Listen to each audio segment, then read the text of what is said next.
Pamjaruba kayani, kaikhibana kongaini, haraurubana mikupni, wakhibana punsini, minokna maithongi, chaithengna thamoigi, karibu khetnaba minok nanga birang nanga, amagisu chaitheng atopagisu chaina. Thamoi khuding chaina oi, mipum khuding mari chele haimalloi. Ngakna khibasu wafam adudani, kaina khiba thamoi so wafam aduna oigani. Kari wafam no, mani, lau khibani ningthauna. Icha nupabu maithiba piba ngambagidama, icha nupibo nupa asida thajaragani. Lechesu fatyengki, yamna yangba miyengda, langlen su ngakki, mapagi wangangda. Lei marimbi harau minok tamkiba ui, khanki wakhalda. Asuk masa kanba, asuk mathauna leiba misak asina, lechilgi karigumba ihol ama phauramduna, anise amatta oikrabadi, aikhoina lechilda tawrakkadaba pumnama aremba tabasi yai. Maram aduna ichanupi ase pikhibana saruk lising ama hena phai. Kangjeibungda leptuna leiriba nupa ado ngakhi, haingam tawngamdaba, masado haifam khangdaba pakhat ihulla haibasu menman tadaba ma kanna chonglakhi. Tapna thamoi mapada paikhibani nupa ado. Yangna thangduna gam lai, aduga makhada yengtharei. Nupa adusu tapna yengkhalakpani, urare. Majaibe magi nakanda leptuna mabu yenglamba nupi ado. Maso heni yengki, munnaso, kalaknaso, pamunaso. Michana bangamda nupi ado maning hanjinkre. Chatlage fauba hairamda gam thoglai, konungi thongjau tamna. Samadon su ure, sasat jangsin. Samadon thore, yumda halase. Ningai jaukre, samadon haibe inkidre. Karigi lam helino, aina thauro haradi thauro dana. Karigino, nangna ningai asuk taurise, jai jagera. Asauba konthok yauki, karigi, khangde maramdi. Nongmata set phauba tharaktaba samadon kauba sagol ado. Nakanda taramba jai ama fatkun katlaga amuka khalai. Aduga kannasu kanki. Nang thauraroi, nang thauraroi haribra. Sintharakpa pirangsu sattei thoi. Kirabra yamungda, natraga karigi. Luchingna mabu kanbagi pukning nungshiribra. Somdasu luching nofe tauramlaga yathang kokthongda haptuna hankre. Kaina kre mayam adusu. Kanabuno thiba, kanabuno yengba, ko yenglakpada. Sagol aduda mating fudokpa makai, chai aduna seset kaliba ado ure.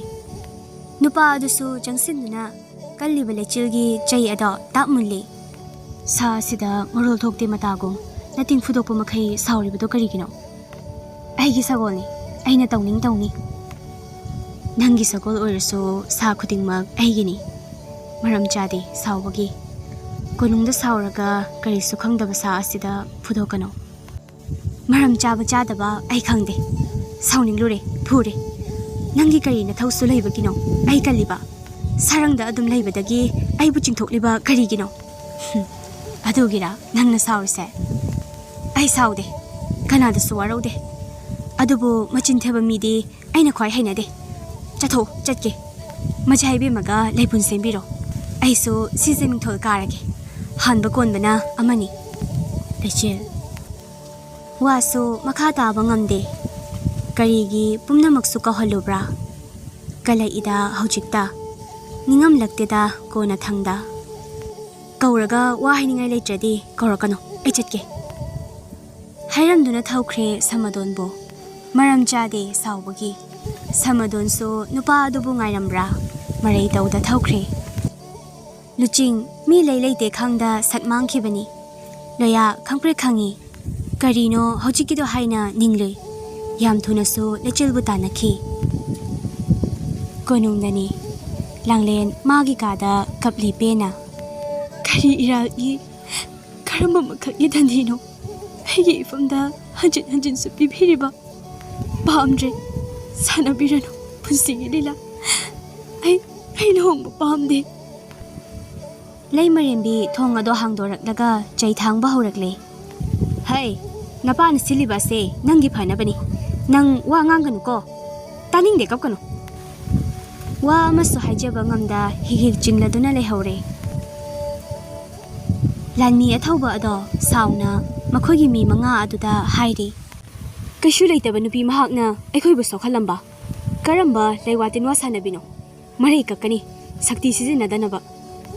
Ining thauna phana lechilbu sokpa yaroi lauthoklasu. Aikhoidi mana aikhoida tawrambagi laman khumkhini dana. Lanmi athauba ining thauna khanglakladi. Khanglaktanaba tawtare dana. Mabu matang chaba mafam amada lirungden asina kaplaga. Natraga thang asina mabuk phawba thinduna hatkadabani. Phagani athauba. Umang aduda sathoklakpani ching thanil su leirami mabu ngairamba male. Adubu thanil lei haiba changda asawba sakfamda hauramba uwasing makhut aduna kanna kanna thilli. Ikheng adusu ororo tarai. Thanilna nangi dawre luching. Nang adugumba tawrido nangi dawre. Ai ngawre. Ai angaw boyre. Karino khangda ai bu ole. Thamoy asisu amuk chaklakpagum tawre. Kanagi sumi nungshi leitaba aise sa ama habe phawba ngamlaktre. Ai solaklabra natraga aigi thamoy mi olaklabra. Pumnamakse kanana no. Nangnani nanga thingna dringai ai asuna tawramde. Nanga loina raklaba matung aise kainom tawrakpani. Hojikti ai deman mali bro. Thanil so ngakna nangmi ole. Tasengna nangmi ole. Aikhoigi pandam kaurabra. Pandam su kaure. Ining thauna machai nupibo aingonda thazage harakpa mikup aduda aina lechilgi saktam uning lakhiba. Masi karino aina khaliba ase chumlabra. Mihoi lakta nushiba haiba ithil adura. Nang mabu kauro. Naknasu changlurano. Loinarurano. Kaunarurano. Matam aduda soidana amuk hanna sakti henkalakani.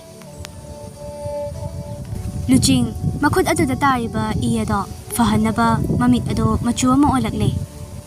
Thanil sungakna nangi mito kaino hanggang mapal ole asingmani. Luching kirakle makhut aduda soklamba aduso phazin mangamlaktre. Ikheng di tapna khakhimale. Adumakpo asokpa pumba phazin mangamkhidre. Masa ado amuk fandorai. Adubu masa ado fanbadi irai laina ngamlai. Luching nangidi nasa ado na sakti ni. Sakti yaudrubaso madudi ngamgani. Adumakna sakti kaya ama hadahalamgani. Yaroy. Pumnama nangnani. Laplagi ay. Nangondagi laplagi. Lapto mangondagi. Adubu kainom haige lakpani. Ngasidagi taibang miyoybada sokhan bahawrani. Aikhoigi angangwa mani miyoybana paishinkre. Luching tumina lay. Wafam ama phawba haiba ngamde. Miyoyba aduda karigumba makhoigi hakchangda jangkhrabadi supnagi laibakta. Maram aduna jingnaba mi makai aikhoina hatuna maraiba kotlagani. Kay madu tawraga yabra. Yay. Mi ado siraba matung mani ado mathanata thoklakpaso yawi. Hena su chakre nupa ado karigi masi khanglamde haiduna so pelaktre. Khanglamlaba lechilbo ahanba thengnaba mikupta hatlambasu yabani. Aduba haujikti ma makhudmakna hatpa ngamgadawribra. Luchingna hatkani. Aina hatkani. Mani ni aigi mani. Laibak thiba oirabra mahakto nuja ado. Magi damak leplamba misak aduna so mabu hatkani haikre. Athauba singna so hatnaba hotnakre. Aduga sakhangdabi amana so mabu hatnaba hotnarakle. Lechil mayum yorokpaga nungti khoding samadonbu phazana thamlambani. Ngasidi kumthakibaga manungda changki. Mama mapasu laikidabra. Konunggi angakpa thawdokdo tabana chatkibra thengnade lechilga. Loyasu tanarakiba male yausilaki yamna thuna. Luching mahakso lamdam asida leiba pamdre. Demon singi lamda narakta amok halage khankre. Lechil bu hatpa ngamdraso hatlagani hainaso khankre. Sagol thorakpa mahakadi khudakta mangduna lakpa ngamba mahakadi kanana thuni. Thuba tabani luchingna. Kari amata khanthada makutta thang ama thokhalaga makut aduna jejet baisin changkhibani. Leichildi ningaidana tumduna leiramle. Mitmang magtada makhongado gamgam thangjinki. Mamitsu chena uisinduna pairakpa thang macha aduna leichilga laibak mayada tapna namaki. Uisingi khali ngamde yingningai nahakpo. Yengluraga fajinkini aigi kholang ase. Nangbu hatpa lakpa nangbu nushina nalambo oina thoklani. Mamit ado tapna pangduna yenglai. Kari amata taidraba icham libi nuja mahaki sakdam ado mamit kupta yingje. Tangaurabi maithong aduda apan mapiduna samna maru amanina khazai aduda naitom tabado tahanin khidre. Laibakta thamlamba thang ado tapna makhada chatharakle. Makut adusu thang thaki. Thang adusu maikhulakta mangkhre. Thamoi aduda karino khangdana jingjing palakpana pakhang ado warakle. Amukta sufau khidri ihul ase. Maithong de yetliba samna maru kharado makut aduna yamna monna tapna lokthokpi. Mamit kupta ngaihakso nungsine yingjakhi male. Tanja adudani mikup adugi sangsar ado thugaiduna sagol tongna lakpagi khonjel tarakpa. Luching tapna hogat khiduna mangnaba hotnakhi male. Ngamlakhidabaso mikup adudani. Khangpa pakhatkre masa ado. Asum sontharakle mahaki sakti. Migi thamoi oikre. Thokpaso nanglare khanglema. Maram aduna chakhumlomda haijinki. Sagolna khongkhibagi khonjel aduda lechil mahakso mikap thokhi. Loya hathu changlaklaga. Karim soktra. Makhoina sarangda otpra. Ote kishum sokti. Kaidawrage nang nasangamdabra natraga kari tawre. Kishum tawdi. Loya khangning masu chingnanaso hangki wahang asimadi. Nang bukaliba misak ado kanano. Sakangdaba misakti nate. Lechil so kumlaki hek tabada khangloidaba mawongda laiki arotba. Maikhum lakta khanglaroi khanki. Hundok lam aihakpo. Marisu leite. Kanano khanglamde. Nungshiribra haujikso amuk mahakna. Miphaijay wakhalse. Jingnabaso khongaini. Wakibaso disingni. Khangduna chatkini. Kaino nangna haise. Ay gyan dadre. Adubu lechil. Nafamda ay kaino mahayjage. Khoirang lude, taharude, kanjin kiba wakhalso laikide. Supnagi tage haiba natta. Hayo. Lairang laikada khoimo ayakna matam kharata natta punsi chupaso kaidong jaye ninglore. Oida chilliba nujana haki nacho. Ikutsina sena aduna yeta chilhan ninglore. Ikai thibi maithong adugi maikhal oinaso laininglore. Mafam khuding nahaki. Aigi famda mami thamninglore. Nangi mamal yamlaba khujeng adugi mapu oijabada kari kai. Haiki chinbal thokna ikoi koina aina nangbu nungshi. Leichil ngakpaso kaya fauda mitlu anida irathang. Loyada awa khangba ngamda mityeng amaso yengkhiba. Kari pakhum pigani ho nujao. Luching kadomdagi paisilakpa ihulno masa ado laingamkhide. Loyana tingthoktuna leiba makhut aduna lechilna paikhibra hainaso yingli. Adubu pairakkhide. Matam aduda luchingna nokhiba mino kanana khangba. Mahakbu minate haiba yaribra. Paina nokhi ꯌꯥꯝꯅ ꯍꯥꯎꯇꯅ ꯂꯩꯆꯤꯜ ꯇꯞꯂꯞ ꯈꯨꯝꯃꯛꯏ ꯏꯕꯨꯡ ꯑꯩꯍꯥꯛꯇꯁꯨ ꯈꯟꯖꯕꯒꯤ ꯃꯇꯝ ꯈꯖꯤꯛ ꯄꯤꯕꯤꯌꯨ ꯉꯁꯤ ꯍꯌꯦꯡꯁꯦ ꯋꯥꯈꯜ ꯈꯟꯖꯅꯕ ꯀꯔꯤ ꯀꯥꯏꯕꯒꯦ ꯂꯣꯌꯥꯒꯤ ꯈꯨꯠ ꯇꯞꯅ ꯆꯤꯡꯁꯤꯟꯈꯤ ꯀꯥꯏꯗꯦ ꯏꯃꯥ ꯍꯣꯏꯁꯨ ꯂꯥꯛꯆꯔꯅꯤ ꯑꯩ ꯆꯠꯂꯨꯈꯤꯒꯦ ꯀꯣꯅꯨꯡ ꯆꯠꯂꯨꯔꯅꯨ ꯍꯌꯦꯡꯗꯩ ꯂꯣꯌꯥꯁꯨ ꯍꯥꯏꯐꯦꯠꯇꯃꯛ ꯌꯦꯡꯂꯝ ꯆꯠꯈ꯭ꯔꯦ ꯃꯍꯥꯛ ꯆꯠꯈꯤꯕꯒꯅꯤ ꯂꯨꯆꯤꯡ ꯐꯠ ꯃꯥꯡꯗ ꯂꯦꯞꯂꯛꯄ ꯋꯥꯉꯥꯡ ꯑꯗꯣ ꯆꯨꯝꯗꯦ ꯆꯥꯛꯄ ꯀꯜꯂꯛꯄꯒꯤ ꯃꯃꯤ ꯑꯃ ꯇꯥꯔꯤ ꯅꯪꯒꯤ ꯅꯁꯥ ꯈꯨꯅꯨꯡꯉꯥꯏꯇꯁꯤꯗꯤ ꯁꯤ ꯑꯣꯏꯔꯦ ꯌꯥꯈꯤꯗꯣꯏꯔꯣ ꯅꯠꯇ꯭ꯔꯒ ꯌꯥꯔꯣꯏꯗꯣꯏꯔꯣ ꯂꯩꯆꯤꯜꯅ ꯈꯪꯅꯁꯨ ꯌꯦꯡꯈꯤ ꯑꯉꯥꯎꯕ ꯅꯪꯗꯤ ꯃꯤꯒꯤ ꯋꯥꯔꯤ ꯂꯨꯝꯂꯒ ꯇꯥꯔꯤꯕ ꯑꯣꯏꯔꯦ ꯅꯅꯥꯀꯣꯡꯗꯣ ꯄꯠꯆꯅꯤ ꯑꯩꯅ ꯌꯥꯈꯤꯕꯒ ꯌꯥꯈꯤꯗꯕꯒ ꯀꯔꯤ ꯃꯔꯤ ꯂꯩꯅꯩ ꯃꯤꯒꯤ ꯃꯌꯨꯝꯗ ꯍꯨꯔꯥꯟꯅ ꯆꯪꯕ ꯀꯣꯅꯨꯡꯗ ꯋꯥꯈꯠꯇꯨꯅ ꯆꯩꯔꯥꯛ ꯐꯪꯍꯜꯂꯨꯔ ꯅꯪ ꯆꯩꯔꯥꯛ ꯀꯔꯤ ꯆꯩꯔꯥꯛ ꯅꯪꯕꯨ ꯑꯩꯅ ꯀꯜꯂꯤꯅꯤꯀꯣ ꯑꯃꯨꯛ ꯊꯥꯎꯔꯥ ꯌꯥꯝ ꯍꯧꯔꯛꯁꯅꯨ ꯑꯩꯅ ꯁꯥꯎꯔꯛꯂꯗꯤ ꯅꯪꯅ ꯁꯥꯎꯔꯛꯂꯗꯤ ꯀꯩꯗꯧꯗꯣꯏꯕ ꯍꯥꯏꯌꯨꯅꯦ ꯂꯨꯆꯤꯡ ꯐꯠ ꯅꯛꯁꯤꯜꯂꯛꯈꯤ ꯂꯩꯆꯤꯜꯁꯨ ꯈꯪꯅ ꯃꯤꯠꯂꯨ ꯑꯅꯤꯗꯣ ꯂꯨꯆꯤꯡꯒ ꯆꯥꯅꯈꯤ ꯃꯤꯀꯨꯞ ꯑꯗꯨꯗ ꯃꯤꯑꯣꯏ ꯑꯅꯤ ꯑꯗꯨꯒꯤ ꯊꯃꯣꯏ ꯑꯅꯤ ꯑꯗꯨꯗ ꯆꯣꯡꯈꯤꯕ ꯊꯃꯣꯏꯒꯤ ꯃꯈꯣꯜ ꯑꯉꯛꯄꯅꯤ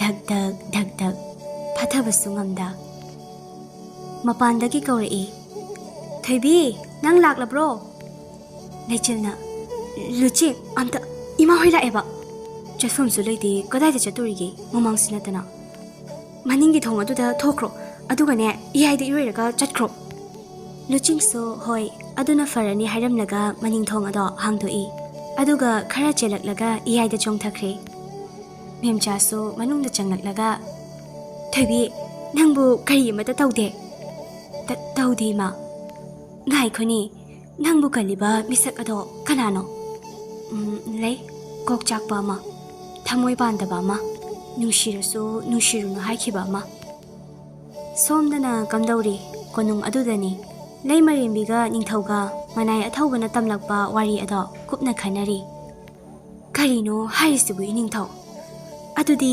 ꯂꯩꯆꯤꯜꯁꯦ ꯃꯟꯇ꯭ꯔ ꯖꯟꯇ꯭ꯔ ꯍꯩꯕꯤ ꯑꯃꯥꯏꯕꯤ ꯅꯠꯇ꯭ꯔꯒ ꯀꯔꯤ ꯑꯗꯨꯅꯤ ꯂꯩꯃꯔꯦꯝꯕꯤ ꯑꯩꯅ ꯈꯜꯂꯝꯂꯤꯕ ꯑꯊꯧꯕꯅ ꯀꯩꯗꯧꯅꯨꯡꯗ ꯃꯆꯤꯟ ꯊꯤꯔꯣꯏ ꯀꯔꯤ ꯈꯔ ꯀꯨꯏꯔꯕꯒꯤ ꯃꯃꯥꯡꯗ ꯂꯥꯛꯈꯤꯕ ꯑꯋꯥ ꯅꯤꯡꯉꯣꯜ ꯑꯗꯨꯅ ꯍꯥꯏꯔꯤꯕ ꯀꯔꯤ ꯗꯦꯃꯟ ꯍꯥꯏꯕ꯭ꯔꯥ ꯑꯗꯨ ꯆꯨꯝꯂꯕ ꯖꯥꯠꯂꯥ ꯑꯗꯨꯒꯨꯝꯕ ꯑꯃꯠꯇ ꯂꯩꯇꯦ ꯅꯤꯡꯊꯧ ꯐꯔꯦ ꯌꯥꯝ ꯈꯟꯖꯤꯜꯂꯒꯨꯝꯁꯤ ꯍꯥꯏꯖꯤꯟꯕ ꯑꯣꯏꯔꯝꯂꯕꯗꯤ ꯀꯅꯥꯅ ꯈꯪꯕ ꯍꯥꯏꯗꯨꯅ ꯂꯦꯞꯅꯈ꯭ꯔꯦ ꯃꯖꯥ ꯏꯕꯦꯝꯃ ꯂꯥꯡꯂꯦꯟ ꯀꯥ ꯑꯗꯨꯒꯤ ꯊꯣꯡ ꯑꯗꯣ ꯍꯥꯡꯂꯒ ꯏꯃꯥꯁꯦ ꯄꯥꯕꯨꯡ ꯂꯝꯗꯝ ꯑꯁꯤꯗ ꯗꯦꯃꯟ ꯍꯥꯏꯕ ꯑꯗꯣ ꯇꯁꯦꯡꯅ ꯂꯩꯔꯦ ꯗꯦꯃꯟ ꯍꯥꯏꯕꯗꯤ ꯑꯩꯈꯣꯏꯅ ꯍꯤꯡꯆꯥꯕ ꯍꯥꯏꯕ ꯑꯁꯤꯅꯤ ꯊꯥꯏꯅ ꯂꯥꯛꯈꯤꯕ ꯑꯋꯥ ꯅꯤꯡꯉꯣꯜ ꯍꯧꯖꯤꯛ ꯐꯥꯎꯕ ꯂꯩꯔꯤ ꯑꯩꯅ ꯂꯣꯠꯇꯨꯅ ꯊꯝꯂꯤ ꯑꯗꯨꯒ ꯑꯩꯅ ꯅꯨꯃꯤꯠ ꯑꯃ ꯃꯥꯡꯂꯨꯕ ꯑꯗꯨꯁꯨ ꯗꯦꯃꯟꯁꯤꯡꯅ ꯐꯥꯕꯅꯤ ꯂꯨꯄꯥꯆꯟꯗ꯭ꯔ ꯐꯨꯛ ꯍꯧꯒꯠꯂꯤ ꯀꯔꯤ ꯑꯁꯦꯡꯕꯃ ꯊꯥꯖꯕꯤꯗ꯭ꯔꯒ ꯍꯧꯖꯤꯛꯃꯛ ꯍꯟꯇꯔꯁꯤꯡꯒ ꯂꯣꯏꯅꯅ ꯀꯧꯕ꯭ꯔꯨ ꯆꯤꯡꯗꯣꯜ ꯇꯝꯅ ꯆꯠꯇꯨꯅ ꯗꯦꯃꯟꯁꯤꯡ ꯑꯗꯣ ꯊꯤꯔꯨꯁꯤ ꯂꯨꯄꯥꯆꯟꯗ꯭ꯔ ꯌꯥꯝꯅ ꯀꯥ ꯍꯦꯟꯅ ꯂꯨꯞꯁꯤꯟꯈ꯭ꯔꯦ ꯃꯗꯨꯒꯤ ꯋꯥꯍꯩ ꯑꯗꯨꯗ ꯂꯩꯔꯝꯂꯕꯗꯤ ꯐꯩ ꯀꯔꯤꯒꯨꯝꯕ ꯂꯩꯔꯝꯗ꯭ꯔꯕꯗꯤ ꯏꯕꯦꯝꯃ ꯅꯪꯁꯨ ꯆꯩꯔꯥꯛ ꯐꯪꯒꯅꯤꯀꯣ ꯍꯥꯏꯅꯗꯨꯅ ꯂꯥꯟꯃꯤ ꯊꯧꯔꯥꯡ ꯇꯧꯈ꯭ꯔꯦ ꯃꯖꯥ ꯏꯕꯦꯝꯃ ꯃꯁꯥꯃꯛ ꯂꯥꯛꯂꯒ ꯇꯅꯨꯗꯁꯨ ꯋꯥ ꯄꯨꯝꯕ ꯇꯝꯂꯨꯔꯦ ꯂꯣꯌꯥꯗꯁꯨ ꯍꯥꯏꯅꯅꯕ ꯂꯥꯛꯂꯦ ꯃꯖꯥ ꯏꯕꯦꯝꯃ ꯂꯣꯌꯥ ꯃꯖꯥ ꯏꯕꯦꯝꯃ ꯎꯕꯗ ꯃꯀꯣꯛ ꯈꯨꯔꯨꯝꯗꯨꯅ ꯃꯖꯥ ꯏꯕꯦꯝꯃ ꯍꯌꯦꯡꯃꯛ ꯀꯧꯕ꯭ꯔꯨ ꯆꯤꯡꯗꯣꯜꯗ ꯀꯥꯗꯨꯅ ꯂꯩꯔꯝꯕ ꯗꯦꯃꯟ ꯃꯈꯩ ꯇꯨꯝꯅ ꯍꯥꯠꯀꯗꯧꯔꯤ ꯃꯁꯤꯗ ꯅꯪꯁꯨ ꯌꯥꯎꯒꯗꯕꯅꯤ ꯐꯒꯅꯤ ꯃꯖꯥ ꯏꯕꯦꯝꯃ ꯋꯥꯐꯝꯁꯦ ꯍꯥꯏꯒꯦ ꯂꯥꯛꯄꯅꯤ ꯑꯩ ꯆꯠꯂꯒꯦ ꯍꯥꯏꯔꯝꯗꯨꯅ ꯃꯐꯝ ꯑꯗꯨꯗ ꯉꯥꯏꯍꯥꯛꯇ ꯐꯥꯎ ꯄꯟꯊꯅꯤꯡꯗ ꯒꯝ ꯊꯣꯛꯈꯤ ꯑꯁꯥꯎꯕ ꯁꯥꯍꯨꯝ ꯑꯃꯁꯨ ꯌꯥꯎꯈꯤ ꯀꯔꯤꯒꯤ ꯃꯗꯨꯗꯤ ꯃꯥ ꯅꯠꯇ ꯀꯅꯥꯅꯁꯨ ꯈꯪꯂꯝꯂꯣꯏ ꯂꯩꯆꯤꯜꯅ ꯀꯔꯤ ꯃꯔꯤ ꯂꯩꯅꯕ ꯂꯥꯡꯂꯦꯟ ꯂꯩꯆꯤꯜꯒꯤ ꯃꯅꯥꯛꯇꯁꯨ ꯂꯥꯛꯇꯨꯅ ꯂꯩꯆꯤꯜ ꯍꯌꯦꯡ ꯀꯧꯕ꯭ꯔꯨꯗ ꯗꯦꯃꯟꯁꯤꯡ ꯂꯣꯏꯁꯤꯟꯕ ꯆꯠꯀꯗꯧꯔꯤ ꯅꯪꯁꯨ ꯌꯥꯎ ꯅꯪꯒ ꯂꯣꯏꯅꯕ ꯄꯥꯈꯪ ꯑꯗꯨꯒ ꯂꯣꯏꯅꯅ ꯂꯥꯛꯀꯗꯕꯅꯤ ꯃꯁꯤ ꯑꯩꯒꯤ ꯌꯥꯊꯪꯅꯤ ꯑꯃꯨꯛꯇ ꯐꯥꯎꯕ ꯌꯥꯊꯪ ꯇꯧꯔꯛꯈꯤꯗ꯭ꯔꯤꯕ ꯃꯥꯅ ꯌꯥꯊꯪ ꯇꯧꯈ꯭ꯔꯦ yathang pikre ngakpasu phawki lechildi adubo hoi haiba tabani upai karisu leite majaibe ma hek chatkibaga asomgi phumdi romde lokhore I chatlamdriba male pakhang ado adumak leiramdiba male lechil ngakna chatlamdri sagol su leitana khongna chatlo haibra iroirubai wara kansida isase tumina sonki mahangadabaso nangbu nungshirubana mangamdri isase ballaga paigadabaso miyamangda kamaina paidawriba nangi wakhal khanglakpa mikup asidana migi wakhal so uba taba fangdri waida miyoibagi punsi laichilna nahan makhaidi nakhongna dum chatkidaine khajik amok tatharaga hairakpani majaibe mana haikibaduso taramlani tade ai mina haiba tade mi natre nangi loinabi oidawrasidi phana oigera oiroigera tahodre amhalo hayengdo nang deman khangi haibanina kaubuda deman sing tumna hatpa chatkani hai ekhoisi yaw haina hai kare kaubuda nokning khonda chenki nokmi haiki laisu leiramlo fat haido khibani laichilna khangde ngasidi aisida leyage dude nakhong palido kok chatpe yadro yet kraponi chalo samadon sipukro yam chana dai hoi chacharagi ayuk daro nungthil daro numidang oiramni mani tasengna makso numidang chatkadawribani luching changsilaklaga samadon bunali samadon ngasidi aiga muk leiru tare manakong mayada amuk changsinduna ai mangbai sakti su leitre ase phakrasira samadon mi oiramlabadi phaine yenglaklaga karem narakpasu yai is haina adubo sa oirambana makhong thin manata kari tawni chanakre yam chanakre karamba laiwa amu kapsulurabano lawgisu lawjaro hairamlaga changkre luching su noktuna samadon bu thauraga chatkre hankre lechil magi ka hek yawbaga managan ado yamna kanna narakle tapna su chaina khangba khonjel su thoki lechil mpi phawba tarakle aduk na ba chaina amukta su phawkhidri litliba phurit phat lawthoi phane khudon chingkhatli chaina khangna tawba ngaktani khilliba sakyeng mingsel aduda yengi uba phangle karino khangda mami ama jara taraklaga amu phat hanjinki bagadi naba supung phaki masa mathanta tapna solai kaino chikido numidang aduda laimarimbi konungi kachin amada makhung kuplabi ama unari hayeng kawbru kaba matamda lechilbo wang khraba kawbru chingdol adutagi inthaduna hatkadabani si aigi yathangni